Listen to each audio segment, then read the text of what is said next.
जो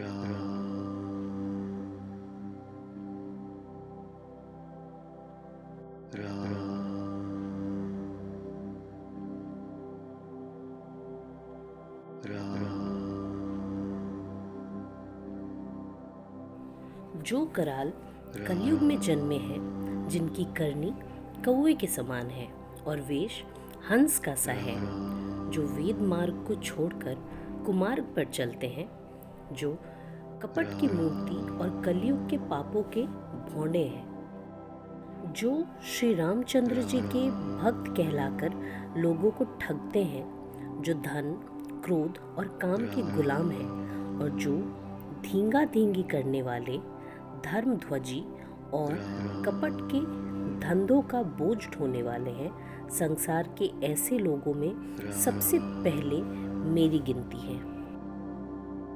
यदि मैं अपने सब अवगुणों को कहने लगूं तो कथा बहुत बढ़ जाएगी और मैं पार नहीं पाऊंगा। इससे मैंने बहुत कम अवगुणों का वर्णन किया है। बुद्धिमान लोग थोड़े ही में समझ लेंगे।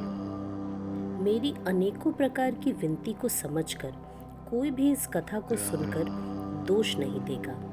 इतने पर भी जो शंका करेंगे वे तो मुझसे भी अधिक मूर्ख और बुद्धि के कंगाल हैं। मैं ना तो कवि हूँ न चतुर कहलाता हूँ। अपनी बुद्धि के अनुसार श्री राम जी के गुण गाता हूँ। कहाँ तो श्री रघुनाथ जी के अपार चरित्र, कहाँ संसार में आसक्त मेरी बुद्धि। जिस हवा से सुमेरु जैसे पहाड़ उड़ जाते हैं, कहिए तो उसके सामने रुई किस गिनती में है। श्री राम जी की असीम प्रभुता को समझकर कथा रचने में मेरा मन बहुत हिचकता है।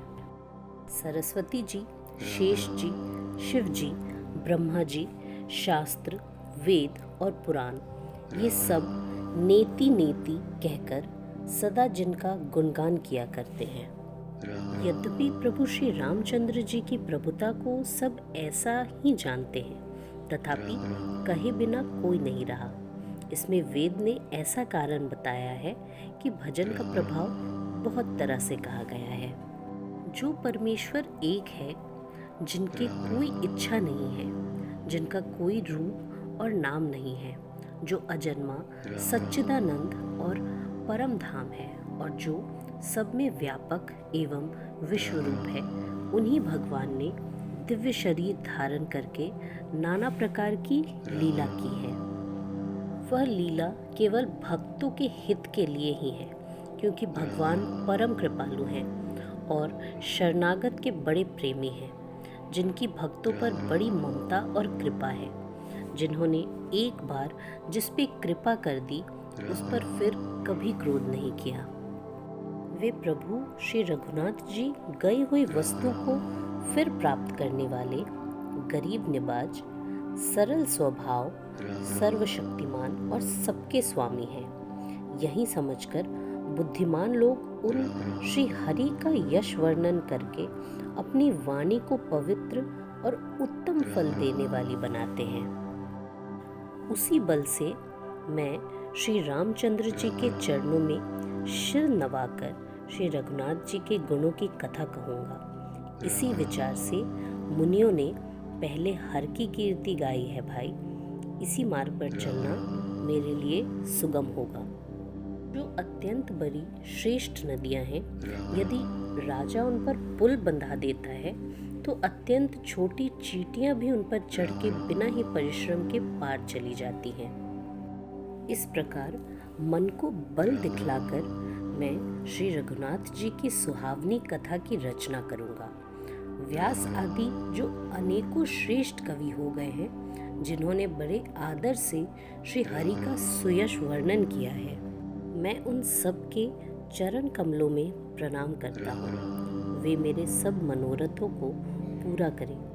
कलयुग के भी उन कवियों को मैं प्रणाम करता हूँ, जिन्होंने श्री रघुनाथ जी के गुण समूहों का वर्णन किया है। जो बड़े बुद्धिमान प्राकृत कवि हैं, जिन्होंने भाषा में हरि चरित्र का वर्णन किया है, जो ऐसे कवि पहले हो चुके हैं, जो इस समय वर्तमान हैं और जो आगे होंगे, उन सबको मैं सारा कपट त्याग कर प्रणाम करता हूँ। आप सब प्रसन्न होकर यह वरदान दीजिए कि साधु समाज में मेरी कविता का सम्मान हो, क्योंकि बुद्धिमान लोग जिस कविता का आदर नहीं करते, मूर्ख कवि ही उसकी रचना का व्यर्थ परिश्रम करते हैं। कीर्ति, कविता और संपत्ति वही उत्तम है जो गंगा जी की तरह सबका हित करने वाली हो। श्री रामचंद्र जी की कीर्ति तो बड़ी सुंदर है, परंतु मेरी कविता भद्दी है।